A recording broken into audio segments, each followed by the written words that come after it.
So till now we have discussed two features of democracy.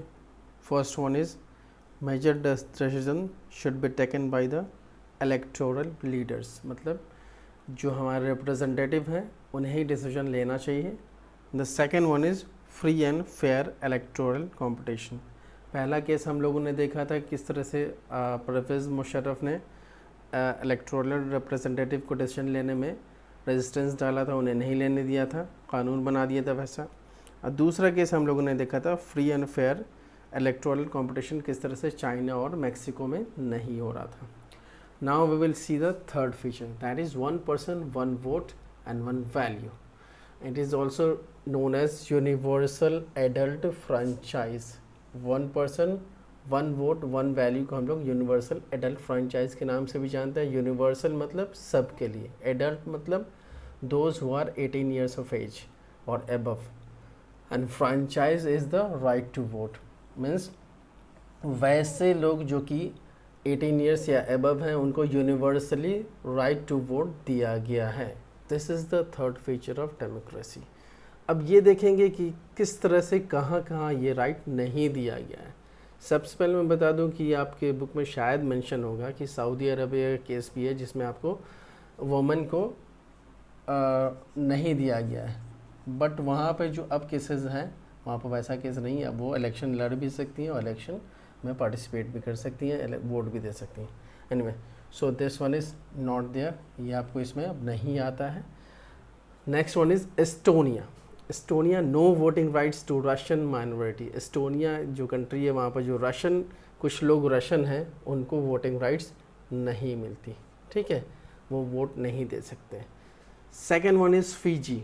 Fiji आपको बता दूं कि फ़िजी में बहुत सारे इंडियंस गए थे ड्यूरिंग द कॉलोनियल रूल. जब यहाँ पर इंडिया में आपको ब्रिटिशर्स की हुकूमत थी तो फ़िजी में भी उनकी हुकूमत थी और बाकी अफ्रीकन कंट्रीज़ में बहुत जगह थी. तो वो यहाँ से इंडियन लेबर को ले जाते थे वहाँ पर, और बहुत सारे जो गए वो वहीं रह गए. सो वहाँ पे इंडियंस हैं बहुत सारे, और इनफैक्ट बिहार से बहुत अच्छा कनेक्शन फ़िजी का है. वर्ल्ड इंडिया लेवल पे तो बहुत ज़्यादा आपको ट्रेडिंग नहीं होती, बट बिहार से होती है. सो बता दूँ यहाँ पे कि इंडिजीनियस मतलब कि जो प्योर फ़िजियन हैं, जो वहीं के रहने वाले, वहीं के बाशिंदे हैं, उनके वोट की वैल्यू है 1, उसको 1 काउंट किया जाएगा. But those who are Indian Fiji मतलब जो इंडिया से माइग्रेट करके फ़िजी गए हैं, उनकी वोट की वैल्यू कितनी है? हाफ है.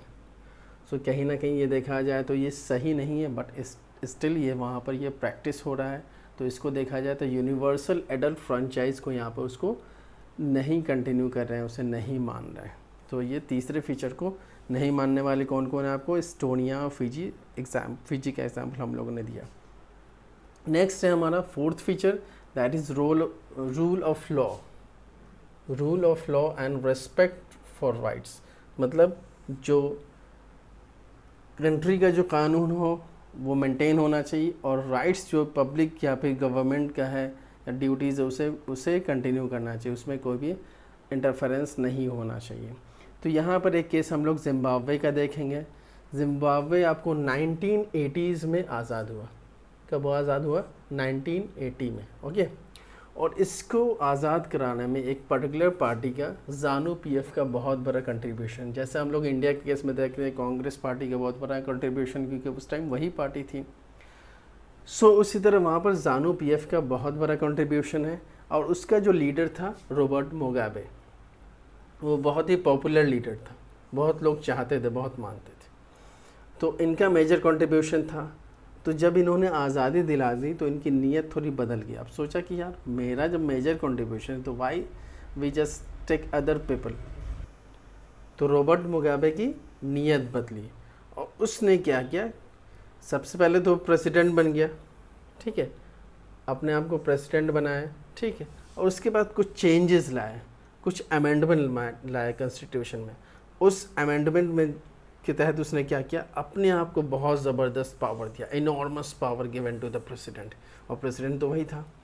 और उस पावर में क्या था भाई, अपोजिशन को बिल्कुल भी नहीं देखना है. कोई भी अपोज करे, कोई इंडिविजुअल अपोज करे या कोई पार्टी एज सच बना के अपोज करे, उसको बिल्कुल नहीं रहने देना, उसको हरास करना, परेशान करना कि अल्टीमेटली वो बेचारा छोड़ दे अपोजिशन के काम। ओके, नेक्स्ट था नो स्ट्राइक। उसने कह दिया था कि कोई भी स्ट्राइक का फंडा यहाँ पर नहीं चलेगा। ये तो डेमोक्रेटिक सिस्टम का फंडा है भाई कि स्ट्राइक होगा। जब आदमी को जब चीज़ें सही नहीं लगेंगी तो क्या करेंगे, वो स्ट्राइक करेंगे, धरने पे बैठेंगे। बट उसने स्ट्राइक के फंडे को ख़त्म कर दिया कि स्ट्राइक जैसी कोई भी चीज़ें नहीं होगी। Next, newspaper, radio, TV, all they are being used for government publicity. सारे को किस लिए यूज़ किया गया, गवर्नमेंट पब्लिसिटी के लिए यूज़ किया गया। सो और one more thing, judiciary was under pressure. Judiciary जो था, जो कोर्ट था, जो फैसला सुनाता था, जो जस्टिस था, उसको भी गवर्नमेंट ने अपने अंडर में रखा। वो कोई भी ऐसा फैसला नहीं सुना सकता था जो कि गवर्नमेंट के अगेंस्ट में जाए या गवर्नमेंट जो नहीं चाहती हो। So these all things concluded that there must be limits to the government power. Government power को लिमिट ज़रूर होना चाहिए, जो कि हमारा फोर्थ फीचर बनाता है, कहता है कि रूल ऑफ लॉ और रेस्पेक्ट फॉर राइट्स, मतलब इंडिविजुअल राइट्स का ध्यान रखना चाहिए और गवर्नमेंट के पावर को लिमिटेशन होना चाहिए।